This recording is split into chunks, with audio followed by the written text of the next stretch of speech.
Hola, petit explorador. Hola, petita exploradora. Benvinguts a Minimón, el lloc on les històries comencen suaument i creixen dins teu. Avui et porto un conte que potser ja coneixes, però escolta'l bé, perquè a Minimón les històries sempre tenen alguna cosa nova per dir-te. Avui t'explico la història dels 3 porquets.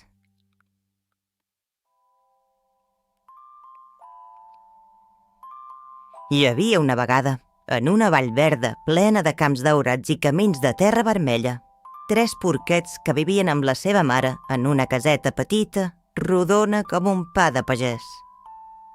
El primer porquet es deia Pau. Era el més inquiet dels 3. Sempre tenia ganes de córrer, de jugar, d'anar d'aquí cap allà. No és que fos mandrós, no. Simplement tot li semblava tan fàcil que no calia pensar-hi gaire. El segon porquet es deia May. La May era alegre i imaginativa. Li agradava cantar mentre caminava i inventar-se històries amb els núvols. Tenia el cor ple de ganes, però a vegades anava tan ràpid que no s'aturava prou a mirar bé les coses. I el tercer porquet es deia Nick. El Nick era tranquil, una miqueta callat, i li agradava observar. Quan algú feia una pregunta, ell no responia de seguida. Primer pensava, després mirava i aleshores parlava.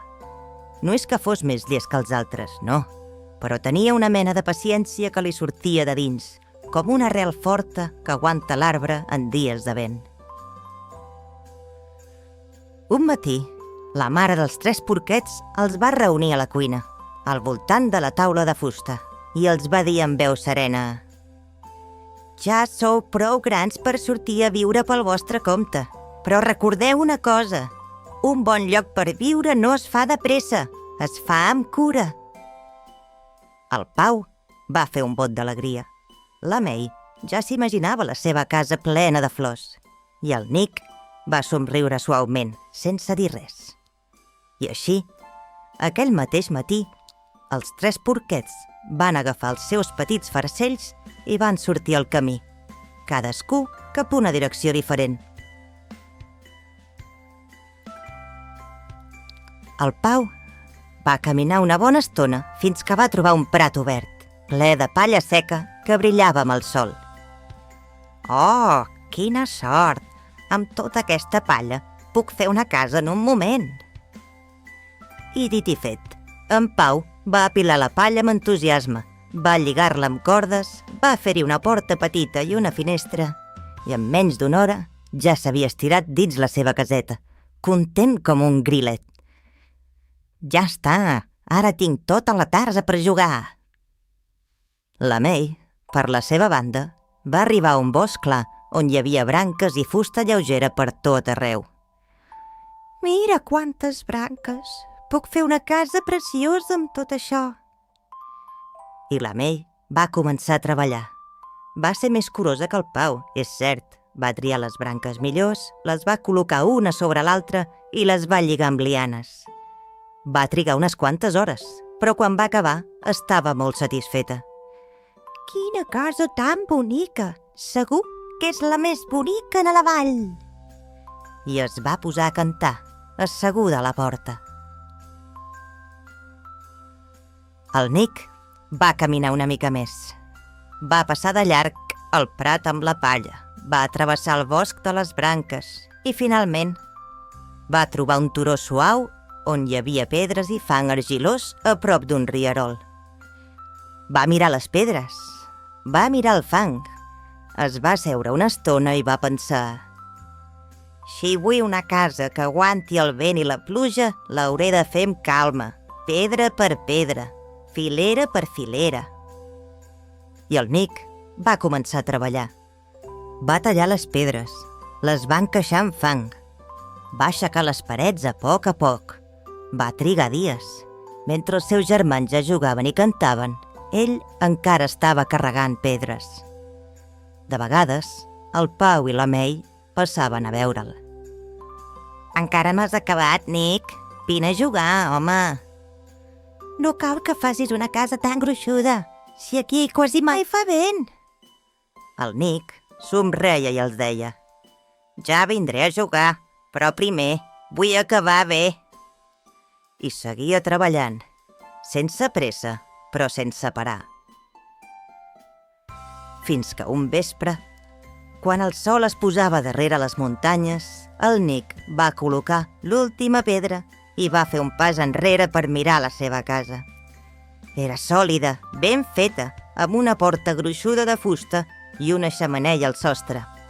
Va entrar dins, va encendre un petit foc a la llar i va seure al costat de la flama amb un somriure suau.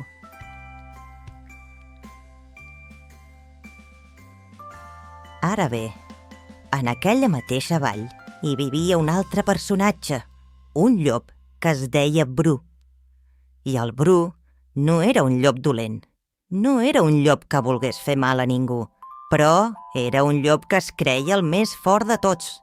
Li agradava impressionar, fardar, demostrar que podia fer coses que ningú més podia fer. I una de les coses que més li agradava era bufar. El Bru podia bufar tan fort que feia volar les fulles dels arbres, que feia girar les giragonses dels molins i que feia onejar la roba estesa. I n'estava tan orgullós que anava amunt i avall dient: no hi ha res que el meu buf no pugui tirar a terra. Res de res. Ningú no li feia gaire cas i això el feia enfadar una mica, perquè en el fons el Bru volia que algú el mirés i digués: ui, quin llop tan fort! Un dia, passejant per la vall, el Bru va olorar quelcom nou. Va alçar el musell, va ensumar l'aire i va descobrir que hi havia veïns nous a la zona. Ah, mira, cases noves! Anem a veure si són tan fortes com diuen. I amb un somriure entremaliat es va posar a caminar cap a la primera caseta.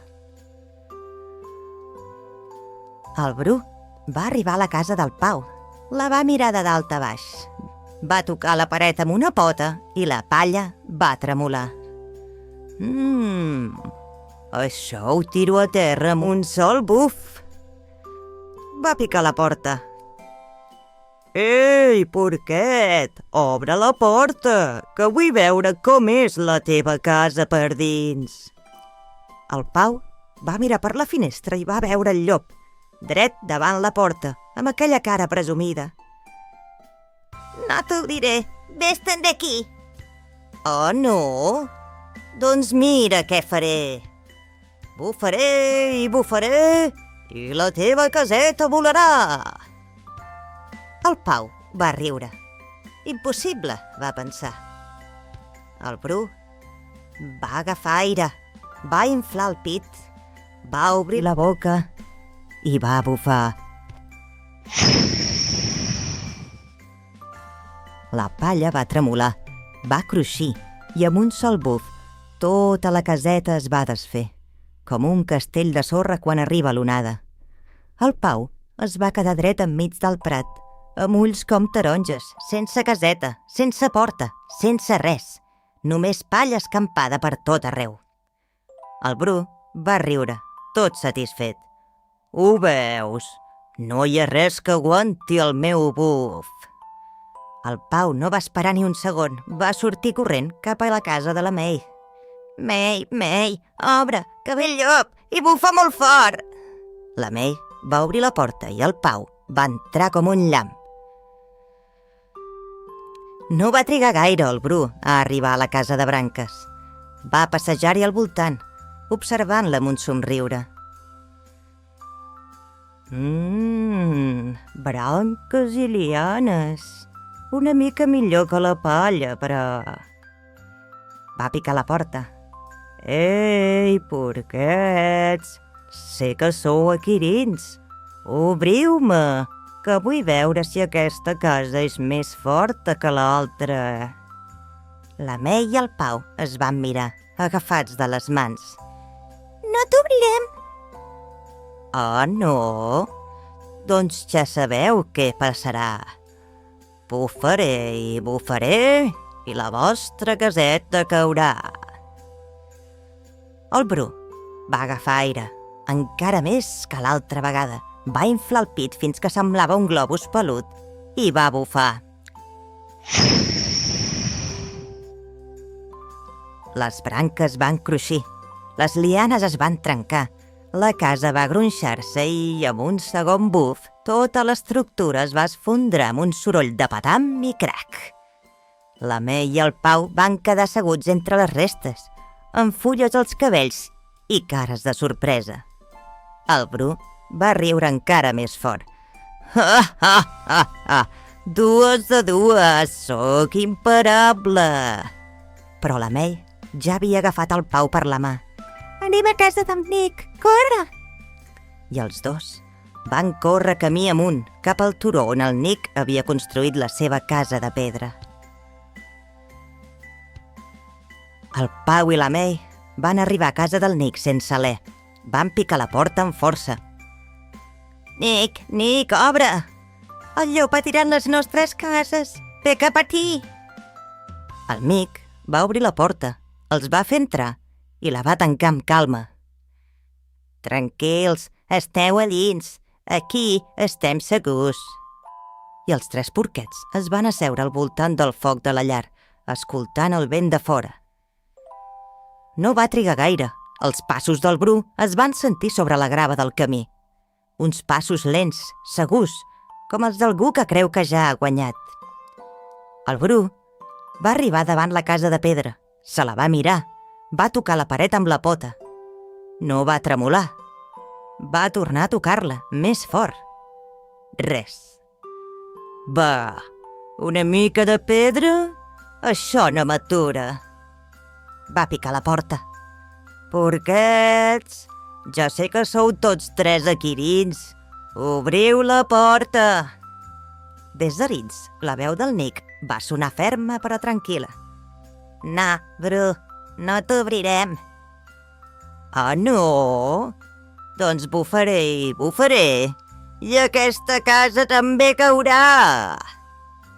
El Bru va agafar tot l'aire que va poder, va inflar el pit com mai, va plantar les potes a terra i va bufar.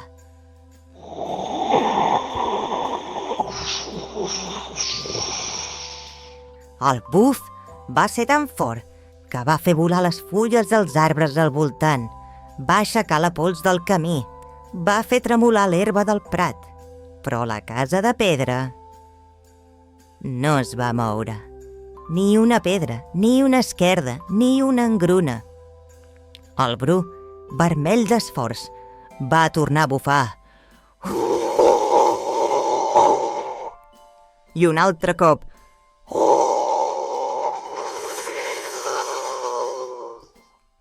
Però la casa seguia allà, ferma, quieta, sòlida com la muntanya on s'aguantava. El Bru va quedar sense alè. Va seure a terra, amb la llengua fora, panteixant. No pot ser! Des de dins la casa, el Pau va esclatar a riure, la May es va posar a aplaudir i el Mick va somriure, sense dir res. Però Bru no era dels que es rendeixen fàcilment. Es va aixecar, es va expulsar la pols i es va posar a caminar al voltant de la casa, mirant amunt, mirant avall, buscant algun forat, alguna escletxa, alguna manera d'entrar. I aleshores va veure la xemeneia. Allà dalt, al sostre de la casa, hi havia un tub de pedra del qual sortia un filet de fum gris. El Bru va somriure. Amb que sé! No puc bufar la casa? Doncs hi entraré per dalt. I va començar a enfilar-se per la paret, amb les urpes clavades entre les pedres, grimpant a poc cap al sostre. Dins la casa, els tres porquets van sentir un soroll estrany. Un rascar, rascar, rascar que venia de dalt. El Pau va alçar el cap. Què és això? La May va parar l'orella. Sembla que ven el sostre. El Mick va mirar la xemeneia. va mirar el fum que pujava i de sobte ho va entendre. Vol baixar per la xemeneia.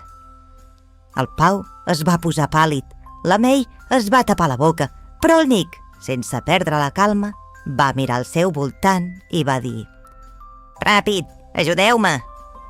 Al costat de la llar de foc hi havia una olla gran, plena d'aigua, que el Nick tenia preparada per fer sopa. El Nick la va agafar i la va posar directament sobre el foc. «Pau, atia el foc! May, bufa les brases!» I els 3 porquets es van posar a treballar junts. Ràpid, ràpid, ràpid. El Pau afegia llenya, la May bufava les brases amb tota la força i l'aigua de l'olla va començar a escalfar-se, fins que va començar a fer borbolletes. Des de dalt, la veu del Bru va ressonar dins el tub de pedra, fent eco. «Ja arribo! Prepareu-vos, porquets!» I el Bru va ficar les potes dins la xemeneia, es va deixar relliscar i va caure. Xof! El Bru va aterrar de cul dins l'olla d'aigua calenta. Ai, ai, ai, ai! El llop va saltar tan amunt que gairebé va tornar a sortir per la xemeneia. Va pegar un bot enorme, amb els ulls com plats, la cua fumejant i la cara més vermella que un tomàquet. Va aterrar al mig de la sala. Va mirar els 3 porquets, que estaven arraulits al racó, amb els ulls ben oberts, i no va dir ni una paraula. Va girar cua, va obrir la porta d'un cop de pota i va sortir corrent camí avall, deixant un rastre de gotes d'aigua i un núvol de vapor darrere seu. Se'l sentia cridar mentre s'allunyava pel camí, cada cop més petit, cada cop més lluny, fins que va desaparèixer darrere el turó i la seva veu es va fondre amb el vent. I no va tornar mai més. Els 3 porquets es van quedar quiets uns segons, mirant la porta oberta. Després, el Pau va començar a riure. Una rialla nerviosa al principi, petita, que li sortia borbollons. La May va riure també, i el Mick, que gairebé mai reia fort, va fer una rialla grossa i rodona com no li havien sentit mai. I els 3 porquets es van abraçar, fort, fort, fort, com només s'abracen els que han passat un ensurt junts. Aquell vespre, asseguts al voltant del foc, amb l'olla ja buida i neta, van mirar les parets gruixudes de la casa del Nick, les pedres ben posades, la porta forta, la xemeneia que els havia salvat. I el Pau va dir, sense que ningú li preguntés: «Mick, m'ajudaràs a fer una casa com aquesta?» I la May, tocant la paret amb la mà, va afegir: «A mi també, aquesta vegada amb calma». El Nick va assentir. Junts. I això van fer.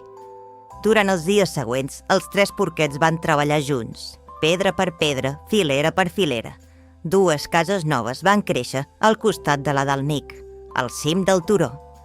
No tan ràpid com hauria volgut el Pau, no tan boniques com hauria imaginat la May, però fortes, ben fetes, cases que cap buf del món no podria tirar a terra.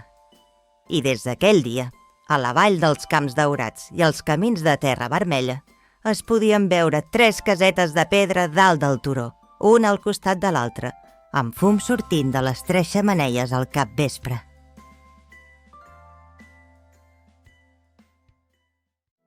I així acaba la història d'avui. A Minimón, les històries sempre troben el seu camí i potser una miqueta del seu camí també entra dins teu. Tanqueu els ullets si teniu son i si no, la imaginació pot continuar caminant. Fins al proper conte.